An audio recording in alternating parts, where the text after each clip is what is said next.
Culturally Clueless. All right, guys, I'm back with a brand new episode. Welcome back to Culturally Clueless. Salam alaikum. There is a good few topics to get to. This episode is not going to be too long because my voice is still not fully there. I have been sick for a month and I don't know why. So, for more interesting topics, stay tuned.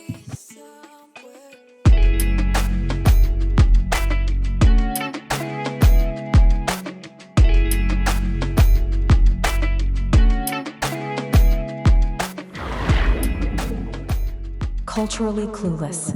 All right, y'all. Here I am, all by myself.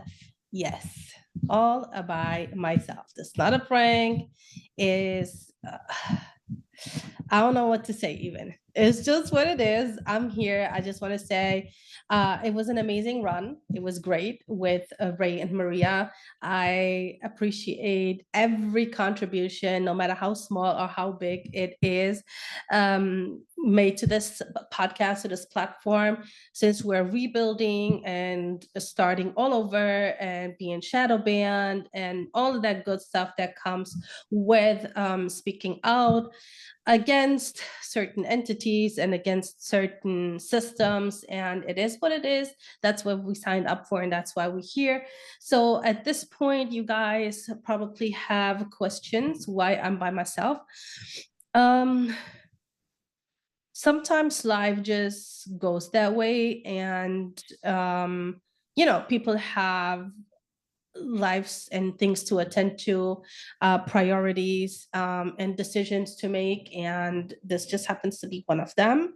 I'm very, very sure that Maria and Ray had a great time here and enjoyed all of your support and your comments. But now it's time for a different chapter, and so let's do this, right? Let's do what we set out to do, right? So there's a few things that I want to talk about today. And one of those things is definitely Gaza, right? We've been saying this. They've been denying it for the longest, right? As much as we've been all screaming from the rooftops for the past, what is it, 22 months? Yes, for the past 22 months, we've been saying it. The whole attention, the whole thing of all of this is claiming back Gaza. All right? They want to occupy Gaza again. And this is exactly what it seems to be happening right now. As guys, I'm struggling with my laptop. Something is going on here that is very weird, and I cannot fix it for some reason. All right. So I think I got it now. Anywho, so back to the task at hand. So yes, they've been saying that. They've been saying we are basically the ones that are tripping. We are the ones who don't know what we're talking about. This is all done in self-defense. This is all, we have the right to exist and defend ourselves.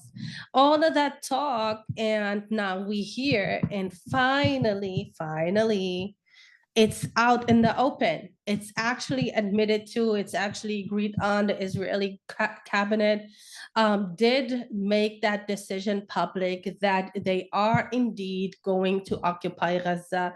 According to them, they already occupied, or they already taken over 75% of the strip. And according to the UN, the number is 86%. There is starvation. The starvation that's going on, the misery that's really taking place there, caused to ethnically cleanse Palestinians, to drive them out of their land, something that was denied for the longest, and at the same time admitted by Israeli officials such as Smotrich, such as Ben Gvir. Their intention was made very, very clear from jump over the past 22 months, yet it was denied by the Israelis themselves, by the people in the West, by pretty much so many people who followed this agenda and who followed everything these people were doing this is the crazy part of it. This is the whole crazy part of it. The contradictive, the contradiction, the contradictive way of like, you know, deliberately dismissing what they said. I would love to let 2 million people starve, but the world doesn't let me, was just one of many, many, many statements made by Israeli officials. And now they made it official. They are literally taking over Gaza. The UK said the decision will only bring more bloodshed for Palestinians and the hostages. Australia urged Israel to not go down this path. China said Gaza belongs to the Palestinian people. Denmark said that the decision needs to be reversed. And Germany, in the most significant response out of everyone, they announced they will stop arms sales to Israel. Now that is actually massive when you understand the context, because not only is Germany Israel's second largest weapons supplier after America, of course. This is it. This is what they're saying. And all we have is wonder when people will finally decide to step up.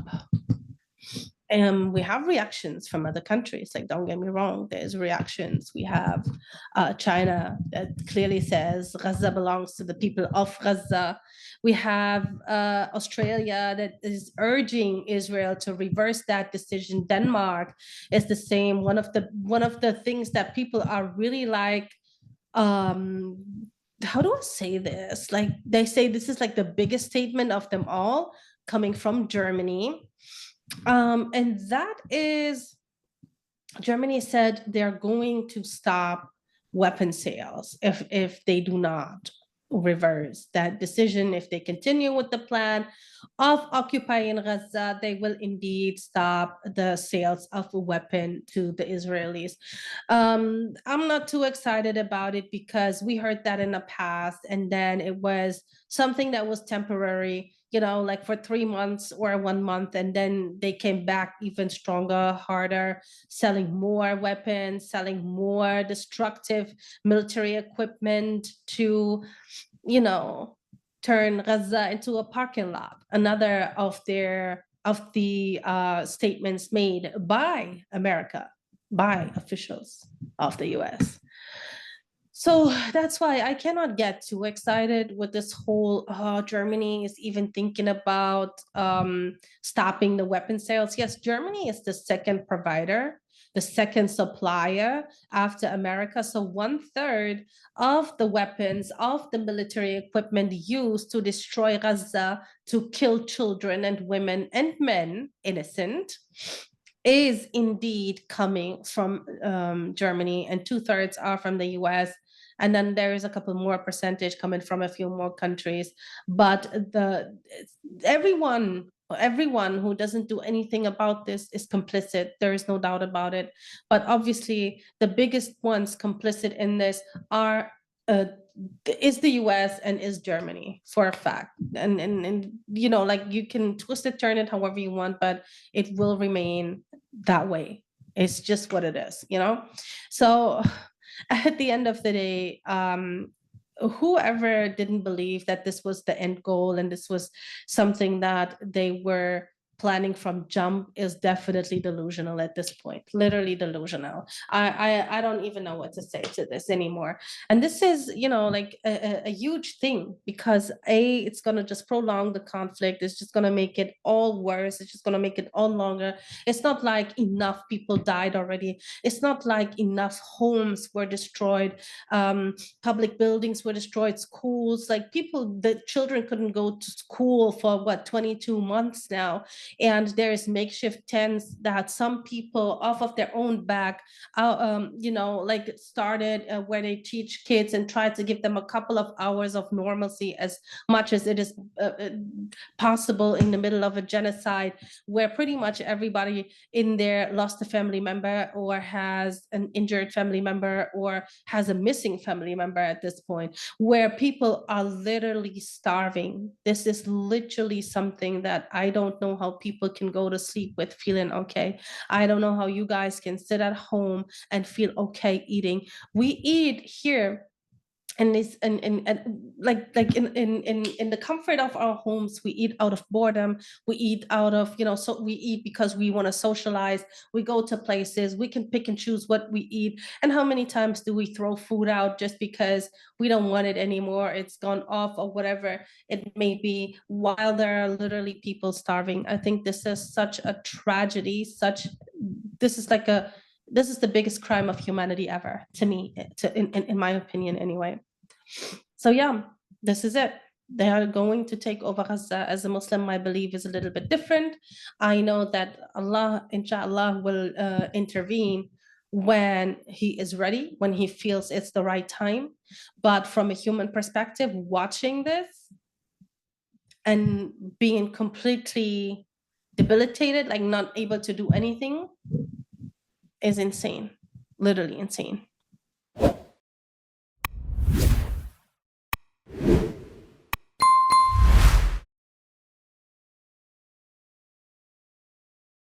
Anyways, let's get to my second topic that I have for today, which is something that is actually quite annoying, and I bet many people don't think about it. I never thought about it until a few years ago when I wanted to buy a leather jacket, and I was made aware of a very interesting fact. And now, let me share this with you in just a little bit of a different setting, I want to say. So let's talk about Adidas. Okay, Adidas, you guys know, I think all of us at some point had or have Adidas. I know I do. I think I have, oh my gosh, like 3 pairs, or four actually, 4 Adidas pairs, but fortunately not those that are made out of pigskin. Yes, pig leather. So, and this is maybe more interesting to all the Muslim people that are watching and listening. Oh my gosh, I'm so annoyed here. Okay. There is a bunch of Adidas shoes, like the Samba OGs, like the Gazelle, Adidas, and some other ones. They are literally made out of pigskin, pig leather, because it's more because of the durability, because it's apparently softer, it's nicer, and it has like a unique texture. That's why they use it. And I guess it's not been disclosed by them fully, because Turkey fined them for, like, I think $15,000. It was in February 2025. Turkey said they did not disclose this fact of using pig leather to make these shoes, because the interest, and if for those who don't get it, why Turkey would find them, contrary to popular belief or popular knowledge or whatever it may be, Turkish is a Muslim country. A lot of people might not be following, but it doesn't mean that the country itself is not Muslim ruled, to a degree at least. But that's a whole different topic for a whole different hour. So yes, and this is very important to know for Muslim people, because we cannot and should not wear things made out of swine, out of pig leather. And this is what I was talking about, what happened to me a few years ago. I wanted to buy a leather jacket, and honestly, it looked nice, but it felt kind of weird. And when I acquired what kind of leather it was, and I was told pig leather, I was like, ew, like, no, thank you, not for me. So yes, maybe as Muslims, we need to be a little bit more mindful of what we're buying when we buy shoes, when we buy bags, when we buy jackets, anything made out of leather, pretty much. I thought that was very interesting. And yes, we are not a sports podcast, not by any means necessary. Like, I don't know much about sports. I get involved a little bit in the World Cup, and I love the Knicks.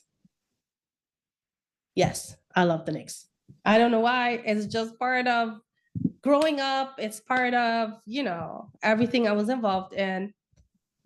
When it comes to the Knicks, yeah.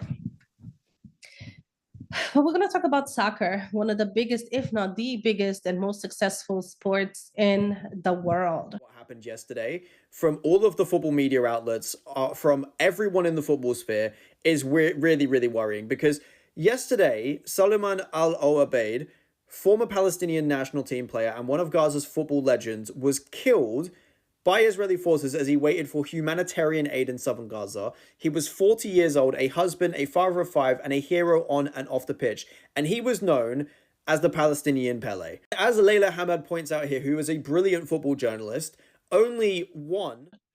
And I want to talk about a particular soccer player called Suleiman oh my gosh, I got the name all wrong here. Al-Wabid. Al-Wabid?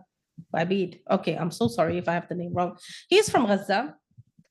They called him the Palestinian Pele because he was so talented. He's 40 years old, and at this point we have to say Allah yarhamu. He was killed by the Israeli forces when he was doing nothing but queuing up to get food for his family and himself. All right. You guys know about the foundation in Gaza that's that's from the US and from the Israelis, and they're supposedly bringing food to them, but most of the time they just set them up to kill them. And he was one of the victims. All right. He was one of the victims. So I don't know. No sports outlet seems to be talking about it, except one, which is a Spanish sports outlet called Masa. They reported it, but everybody else not. The UEFA, which is basically the umbrella, the head that's responsible for Europe, like the FIFA is responsible for the whole world, but UEFA is responsible for Europe. They made a post on Twitter, right? And in that post, basically, was supposed to be like a farewell post. And this is the first time, I guess, Mohammed Salah, one of the most, if not the most, they actually say he's the most famous Muslim athlete. I don't know if I haven't actually checked it. Maybe I should fact check it to see if that's really true. But he responded to that tweet, and he said, he asked the UEFA to tell how he was actually killed, how he died, what happened. Because they forgot to mention that very important fact, something they felt it was inconvenient to talk about, right? So of course they're gonna skip that, they're gonna gloss past it, because it doesn't really matter that he was queuing up to get food, something that is very rare these days in Gaza, right? That's why we have starvation, level 5 starvation, something that there is no coming back from. And I don't know if you guys or some of you guys actually understand what starvation means, or level 5 starvation means at this point. It's not like where people get food tomorrow and they can just eat and everything is okay again. It doesn't work like that. Because the moment they actually eat, even the littlest bit, they would die.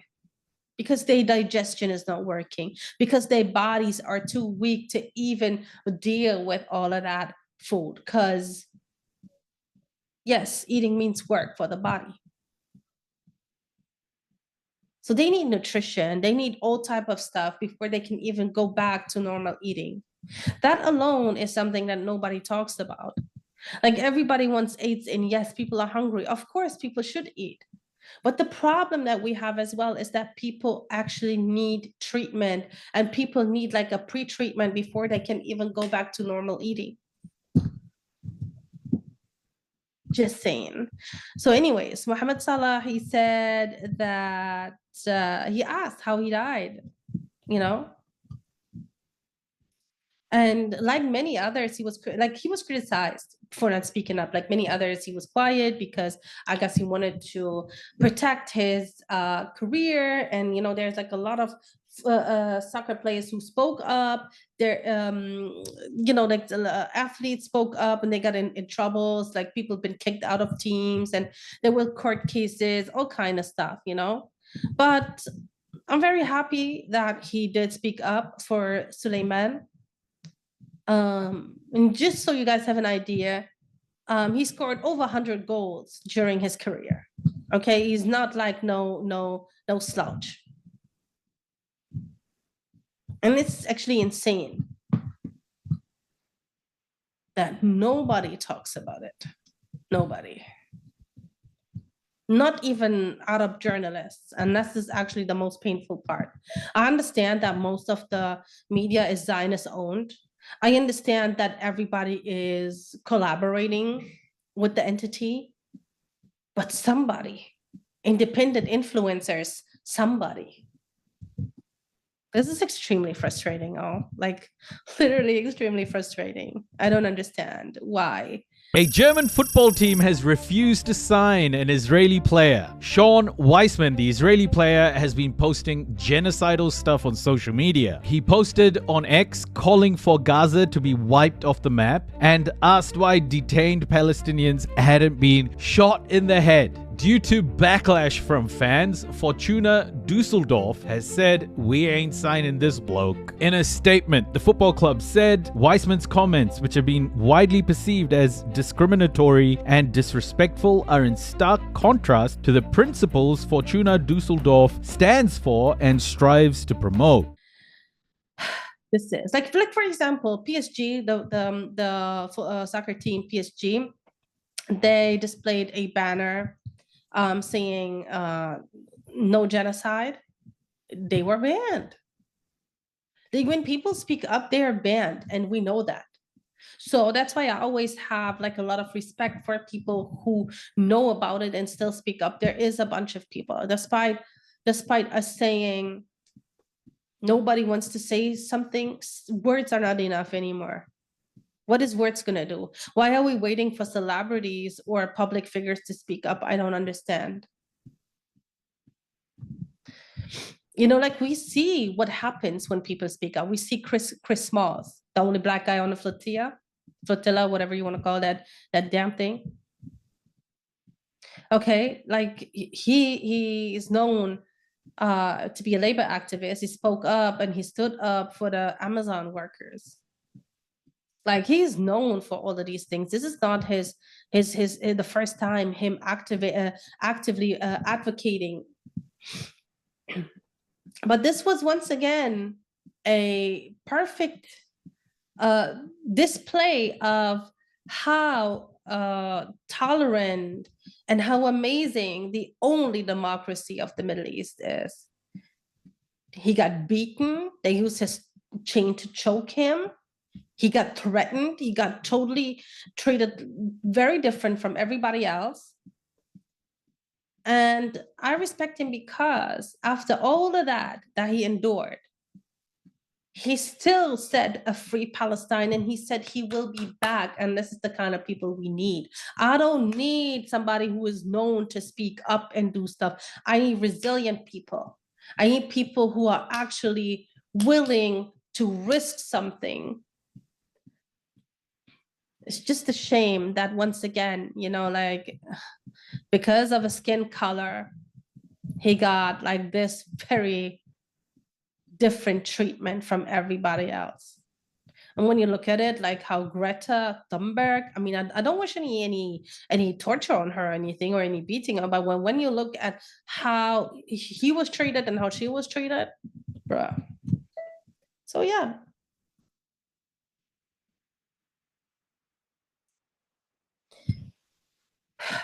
It's very frustrating. It's literally frustrating that the Arabs, whether it's journalists, whether it's influencers, whether it's anyone, are not really stepping up and saying things, especially just report on this guy being killed. And by the way, it was another football player a week prior, Mahmoud. Same circumstance. Nobody talks about it. We have hundreds, a few hundred soccer players killed by the Israeli forces. We have hundreds of athletes killed by the Israeli forces.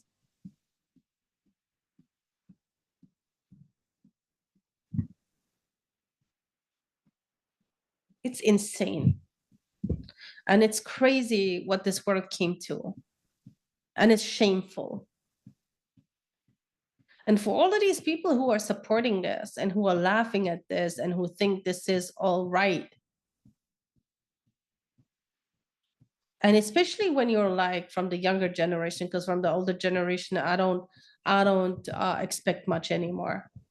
I hope that you're prepared that when your children ask you, that you can actually take full accountability, because that is something that we're missing here in this world. Self-accountability is something that people are not willing to take for, but like by no means, like no matter what, whether it's at work, whether it's in politics, whether it's in social media, whether it's anywhere, people do not want to take self-accountability because it's so much easier to always point the finger at someone else, to always blame somebody else, right? It's always somebody else's fault, or I did this because of that person or this person. People don't have the guts to step up and say, hey, you know what, I messed up and I did this and I'm ready to, like take full accountability and deal with that. People like love running away and they excuse it by, but it's better, like let's not talk about it. What sense does it make? It makes perfect sense. Sometimes people just need someone to just take self-accountability, or to take accountability for your doing. And this is the whole thing. And I tell you that sorry won't do nothing. Let's move on with another crazy topic.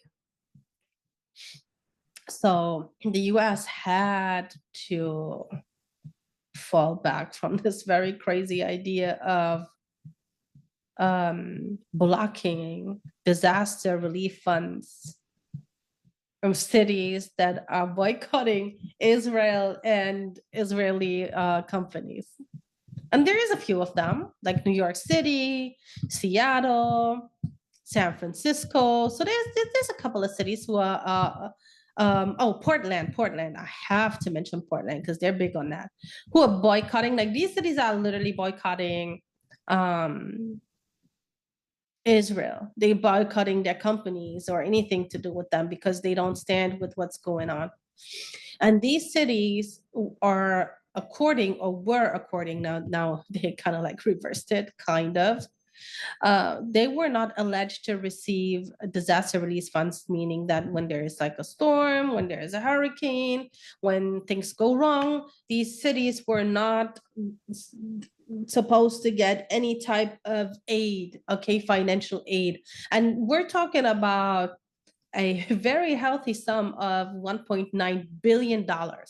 The US government is now backtracking after getting caught red-handed trying to block disaster relief funds to US states and cities that boycott Israel. News enraged a lot of Americans, including a lot of staunch MAGA supporters who say that this is Israel first and not America first. And so the US government tried to quietly remove the language after getting a lot of the backlash that directly tied getting disaster relief funds to not boycotting Israel as well as Israeli companies. Okay? They were not supposed to get that money because they stand against something that finances a genocide. Damn. Definitely energy has shifted, morals have shifted. Everything is just like insane. But even MAGA got upset because they started reminding Mr. Trump of what happened to America first. Why is it now that Israel is first? So they kind of like changed the language. But again, I will say this. They have their loopholes. They have their ways around things. They know how to get around it, walk around it, fly around it, scoot around it, and they will. However, even after removing that part, the Department of Homeland Security put this statement on Twitter where they essentially double down on their support for Israel. They say that although they removed the specific language that ties the funding to Israel, they can still take away disaster funding from the states and cities that boycott Israel under anti-BDS laws. So the land of the brave and of the free is long gone. Okay. and this is very interesting. This literally actually takes me to my next topic, because I want to talk about something. I wanted to talk about something that is very, how do I say this, satisfying, and at the same time I kind of like feel a little bit sorry. I'm so sorry, guys. I'm fidgety today because I don't feel like everything sits well with me, because I still feel sick and it's so hot. Oh my gosh, this humidity is killing me. It's literally killing me. Okay, so let's get to it. Let's get to it. I want to talk about, there's many public figures who had this wake-up call, who had the very, very, very harsh awakening of whatever they believed in, whatever they were taught, whatever they were brainwashed with, whatever they were indoctrinated with, whatever they grew up learning and believing. They finally realized, or had to realize, it's all worth nothing.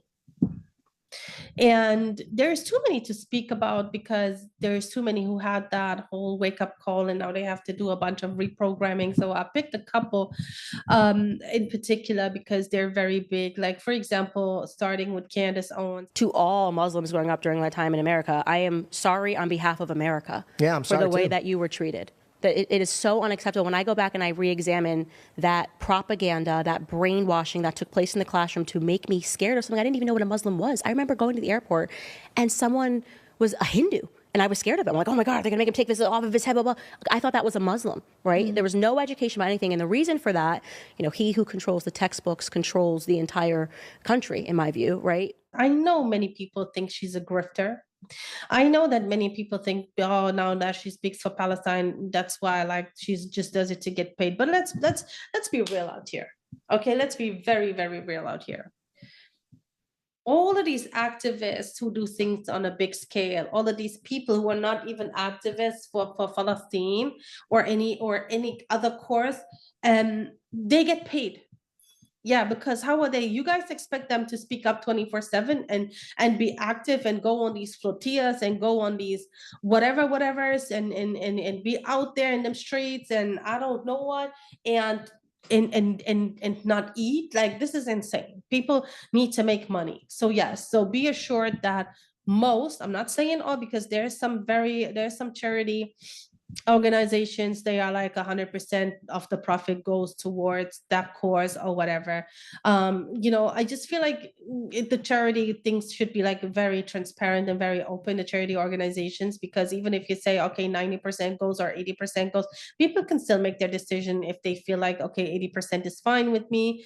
But these people need to work. These people need to work to eat, to pay their bills, and to live their life, which means they need money. And in order for that, they need to get some of the money. It is what it is, whether we like it or not. It's just how the world works. Okay, so let's be a little bit reasonable about it. Does Candace Owens get paid? Yes, when she gets probably invited on all these shows and she gets to speak or debate or do whatever. Yeah, she gets paid. When she does her own podcast and she speaks for the Palestinian children and she speaks against the Israeli entity, yes, she gets paid because it's her podcast, it's her platform. She has a huge platform. She gets paid. I don't know if I call this grifting or growth. I don't know. I have no idea. I know what Candace Owens used to be. I know what she's doing now. I don't agree with everything she's saying, or I don't align with all of her views, and I don't have to. I don't understand why this obsession exists with having to have you support this person, you like this person because you agree with them on a few things. That's completely insane. I think we need to stop being childish when it comes to these things. Is she a grifter? I have no idea. All I know is that was a woman that went to Jerusalem when Trump put the embassy there. I know that she was very pro-Israel. From her own mouth, she said it. I know that she was absolutely in support of Trump. And I know that now she is absolutely everything but an Israel supporter. Okay? And if I ever find out differently one day and she says, prank you all, I just played it because I thought it was a trend, because let me tell you this. Too many people jump on this trend. Too many of you little so-called activists are just following a trend. Okay?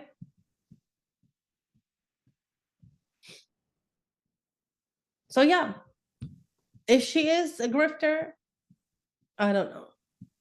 What I see is somebody that had a harsh awakening and she publicly displays her growth. And I appreciate that. For now, until I find out differently. Because as we keep saying, we can't trust people out here. And it's the same thing with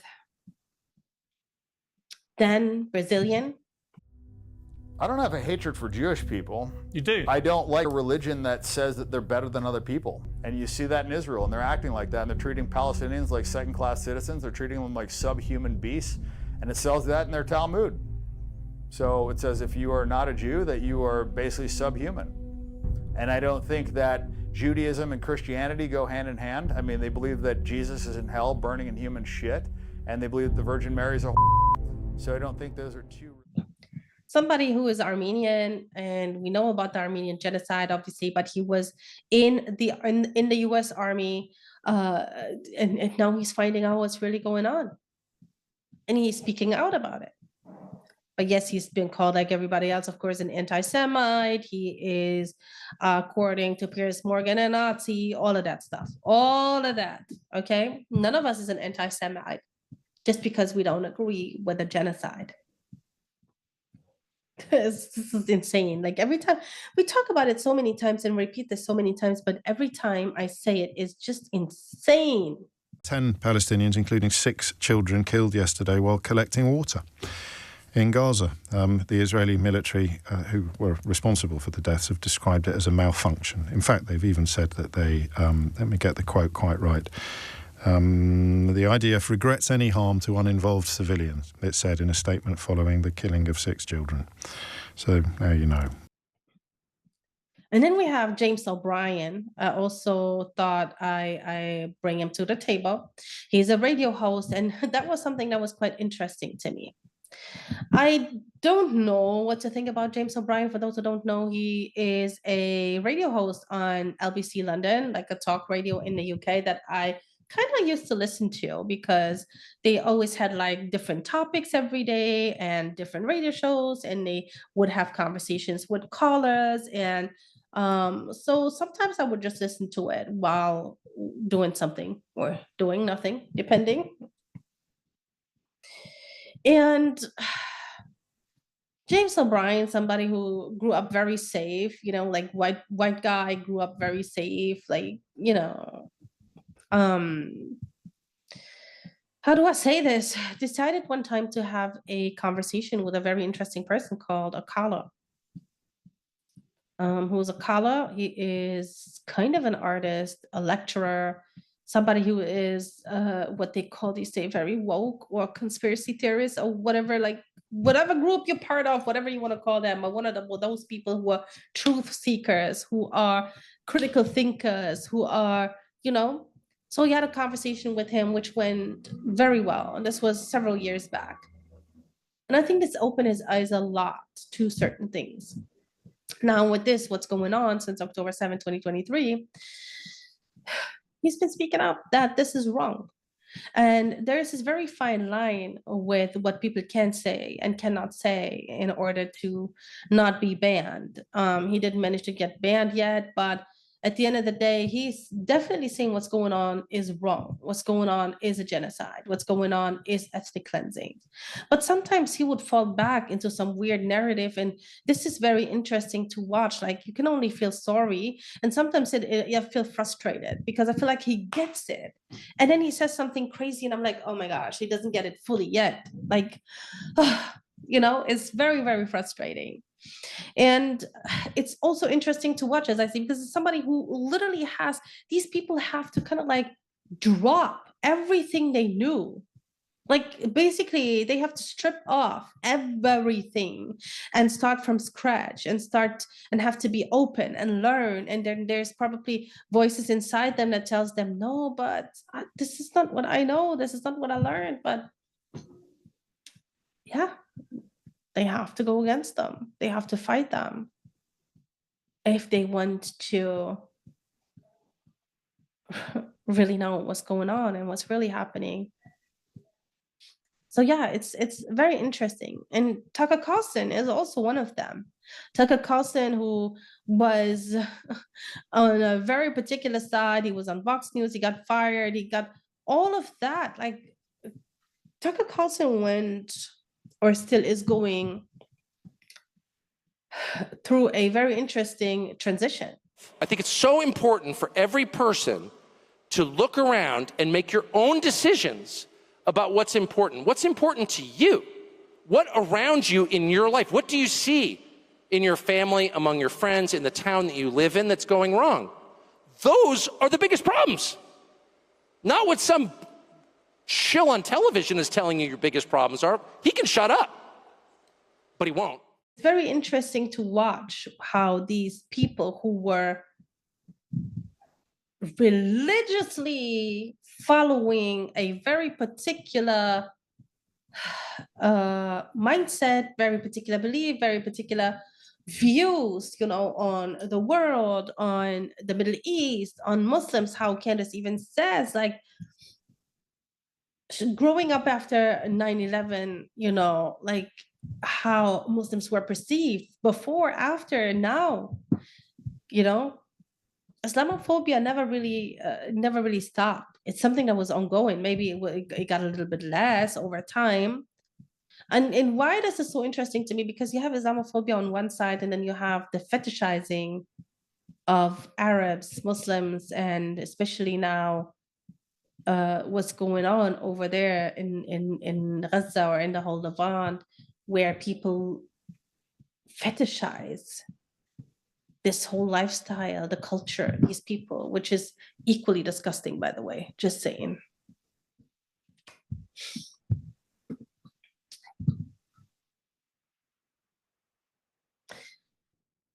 Okay, I have one more to get through, So guys, I want to talk about Jaffa cake, that disgusting thing called Jaffa cake. Yes, that round thing with chocolate on the one side and orange tasting middle. Ew. And I want to talk about it. Why? Because there is actually a connection between that and Palestine. And I also want to talk about Saint-Laurent, the artist, and Huda Beauty. And this is very interesting. What do all these three things have to do with each other? Who likes Jaffa cakes? Put in the comments if you like Jaffa cakes. It has chocolate on the one side, it's soft on the other side, and in the middle it has this orange tasting thing. That cake was actually called after Jaffa, the city Jaffa, which is now Tel Aviv, or they call it Jaffa, and that's why Jaffa cake, because Jaffa used to be very, very famous for the seedless orange. Like, Palestine was exporting orange in a big scale back then, and Jaffa cake was created in 1927. Wow, it's going to be 100 years old in 2 years. Wow, okay. So, and it was named after the city, after that very famous city where the very famous oranges come from.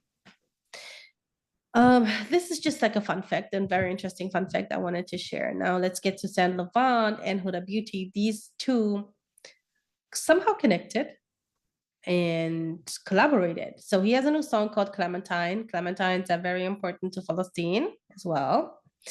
And Huda Beauty is releasing a lip oil. It's a limited edition. And they are promoting it together. She's in his video as well.